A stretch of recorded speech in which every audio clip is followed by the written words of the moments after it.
হুরায়রা রাদিয়াল্লাহু তাআলা আনহু তিনি বলছেন যে আমি এশার নামাজ পড়ে মসজিদে নববী থেকে এশার নামাজ পড়ে ঘরে আসতেছিলাম। ঘরে আসার সময় দেখি আমার দরজার কাছে একজন মহিলা দাঁড়ান। সে আমাকে সালাম বলল, আমি তাকে তার সালামের জবাব দিয়ে ঘরের মধ্যে প্রবেশ করলাম। কিছুক্ষণ পরে ওই মহিলা দরজায় নক করলেন। আমি দরজা খুলে জিজ্ঞেস করলাম, কি চাও? তিনি বললেন যে আমি শয়তানের ওয়াসওয়াসায় পড়ে জেনা করেছি এবং এই জেনা করার পর আমি গর্ভবতী হয়েছি, এরপরে একটা সন্তান হয়েছে, আমি সেই সন্তানকেও মেরে ফেলে দিয়েছি। এখন আমার বাঁচার পথ, আমার এখন এই গুনাহ মাফ হওয়ার পথ। হযরত আবু হুরায়রা রাদিয়াল্লাহু তাআলা আনহু বলছেন যে অসম্ভব, তোমার এই গুনাহ মাফ হবে না। মহিলা তখন যাওয়ার সময় কাঁদতে কাঁদতে কপালে আঘাত করতে করতে যাচ্ছিল যে আরে শরীরের এই রূপ, এই যৌবন, এই সৌন্দর্য কি তৈরি হয়েছিল জাহান্নামের আগুনে জ্বলার জন্য?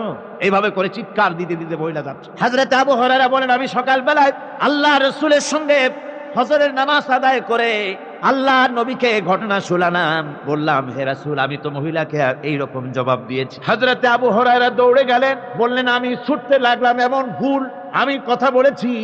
মহিলা তো হতাশ হয়ে গিয়েছে। তিনি খুঁজতে খুঁজতে মহিলাকে পেয়ে গেলেন, যে বললেন, ও মহিলা, আল্লাহর হাবিব তোমার সম্পর্কে এই কথা বলেছেন, তুমি যদি তওবা করো আল্লাহ রাব্বুল আলামিন তোমাকে মাফ করে দিবেন, আর তোমার দোষ ত্রুটিগুলির বিনিময় আল্লাহ তোমাকে নেক দিয়ে বদলায় দিবেন, তোমাকে আল্লাহ মাফ করবেন। মহিলা শোনা মাত্র আল্লাহু আকবার বলে চিৎকার মেরে সিজদায় পড়ে গেলেন। তিনি প্রাণ ভরে কাঁদলেন আর বললেন, আল্লাহ তোমার দরবারে শুকরিয়া আদায় করি যে আমার মতো গুনাহগারের জন্য তুমি যে তওবার দরজা খোলা রেখেছো। তিনি তার নিজের দাসীকে এবং তার বাচ্চাকে, কৃত দাসীকে আল্লাহর শকরার্থে